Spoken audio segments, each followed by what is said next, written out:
Happy Tuesday, everybody. We are starting off with some announcements. So first announcement is about our live virtual class. So as you guys know, last Friday we had our first one. It was a great success. Lots of attendance there. We had over 20 people in it. We're going to be doing another one this Friday, same time, 11:45. However, next week we're thinking of adding some more classes to our schedule. So we are going to have a vote, a Google form that you can vote on what times of day and what days work best for you. So that's going to be live under our WOD posting. You can have a look and vote for your favorite class times. Let us know what days and times work best for you. And then majority wins. So whoever we get the most votes for, that's the class times that we're going to start running going forward for next week.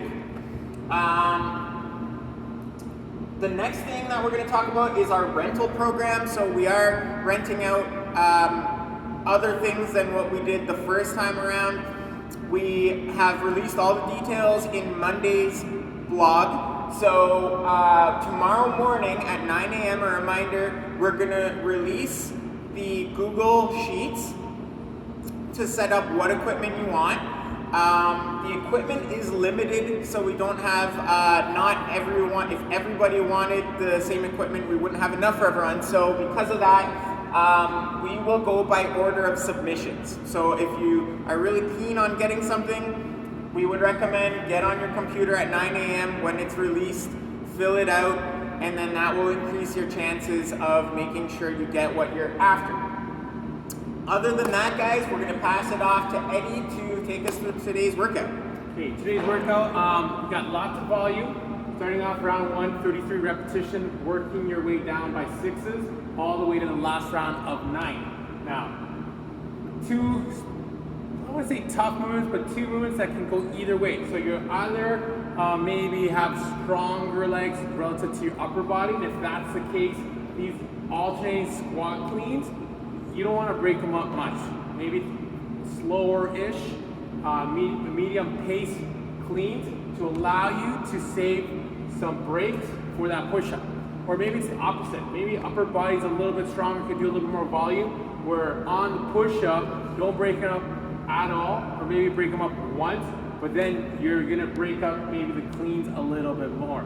Okay, so it's gonna go either one. You're gonna pick one that's in your wheelhouse, one that's maybe not in your wheelhouse, and you're gonna have to kind of strategize and chip away at it. So it is a chipper style because of the volume, but upper body, lower body movements that you're gonna have to strategize which ones you do break up and how often you break it up to not make this one go for 30 minutes.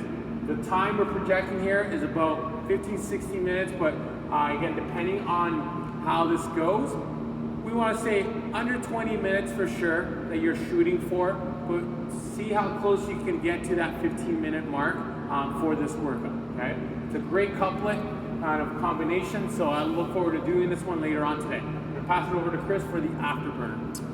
Okay, so we got some more stretching for you guys today in the afterburner. We're starting off with a minute per side to stretch out those lats after doing all of those overhead lunges yesterday, and today we got some push-ups, lots of lat activation going on. So we're going to show you guys a stretch to hopefully help you guys loosen and lengthen up those lats. And then after that, we got a minute per side. We're working on the psoas and the hip for that.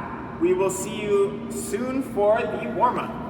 We got a 3-round warm-up today, so we're going to get into it starting with the bootstrap. So like as you're in a squat stance, you're going to reach or squat down, guys. You're going to reach down towards your laces or your toes. From there, you're going to drive your hip upwards to straighten out the leg, locking out the knee where you can stretch out the hamstring. Then from there, you're going to drop your hip right back down to the bottom of your squat. Take advantage of that. Bounce around, move around, push those thighs out, stretch that groin, work on opening up your chest as much as you can.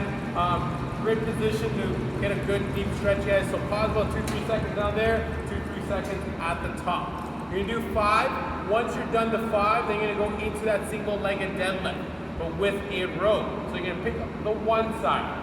On the side that you're picking, you're actually picking his right side. He's going to have his right heel driving back. So right here, heel goes up, balancing himself on his left foot, trying to keep a long straight line from shoulders to heels. When he gets to his bottom position, then he's gonna roll his object up. We're using a dumbbell, and he's gonna lower that object, then raise his body, lowering his leg. So you do that 5 times on one side, and then 5 on the other. So we'll do one more, just so you guys can see it. And notice he gained that balance, soft knee, rose that kettlebell up, lowers it down, raises his body back up.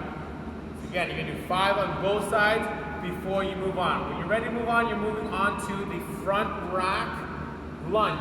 Purpose of that front rack, getting ready for those cleans. So once you guys really flexing your lats here underneath your armpit, think of an elbow position is not pointing out too much. Tuck them in a little bit to allow you to activate this area.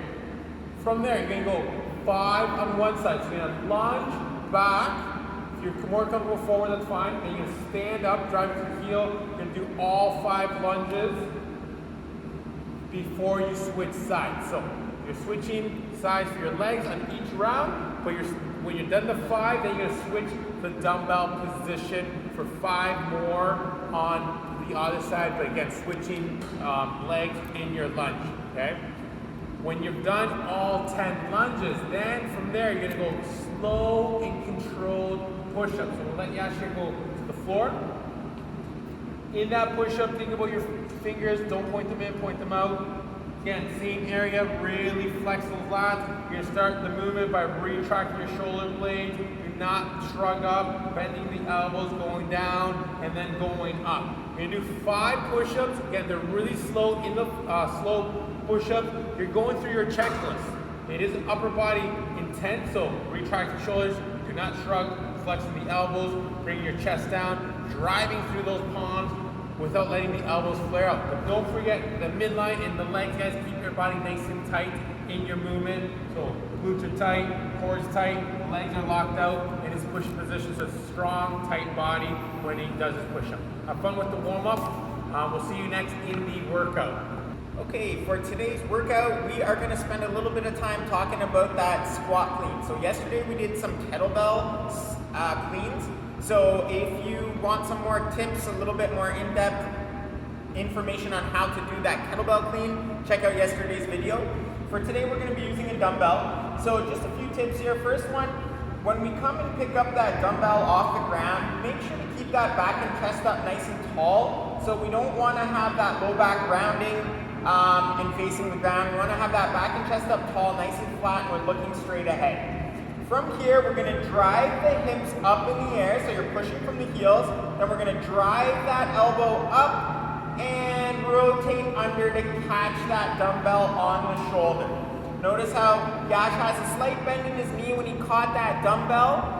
If you guys aren't comfortable dropping right into that squat, we want you to first catch it in that little dip and then follow through on your squat. You can even reset. That's what Yash just did on that first rep.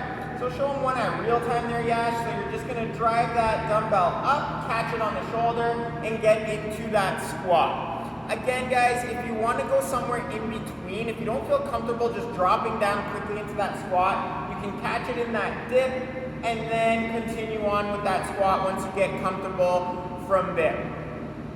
As we alternate from side to side here, guys, you can alternate that dumbbell in your hand on the way down, and then we're gonna drive all the way up, catching it on the shoulder and dropping into that squat, standing it up.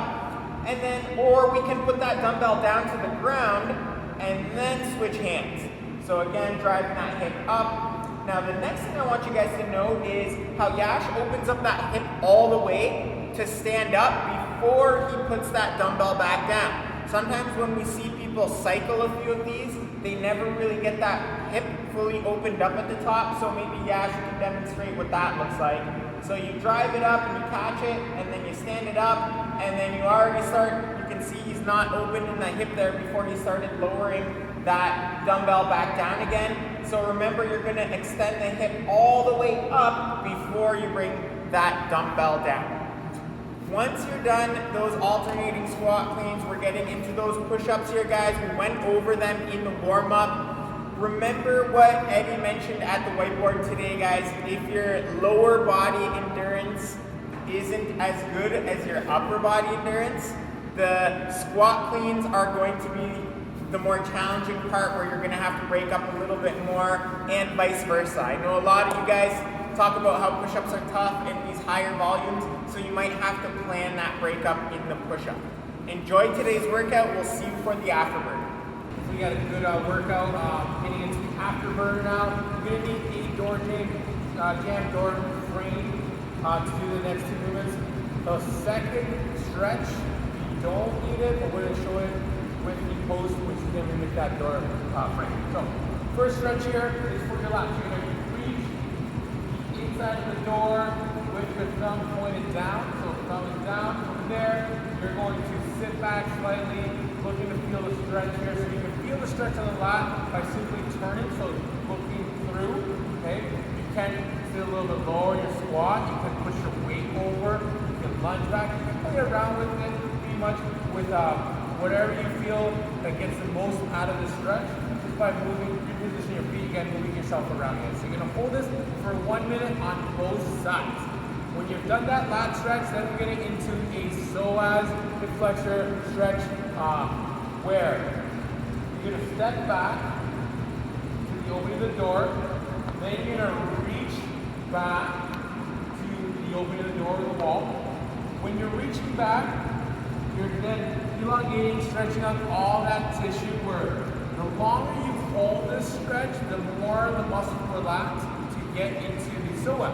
Now, to help you get into the psoas, you want to really squeeze your butt. You want to stay nice and straight, almost thinking about pushing your knee in the floor, squeezing your bum, and then if you're pushing your knee slightly in the floor, kind of moving forward to get a little bit deeper stretch of that hip flexor and psoas area.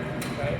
Again, you're holding this one for a minute on one side and then a minute on the other side. Okay? We'll leave that with you guys. Hopefully you guys are enjoying these stretches, and we'll see you tomorrow.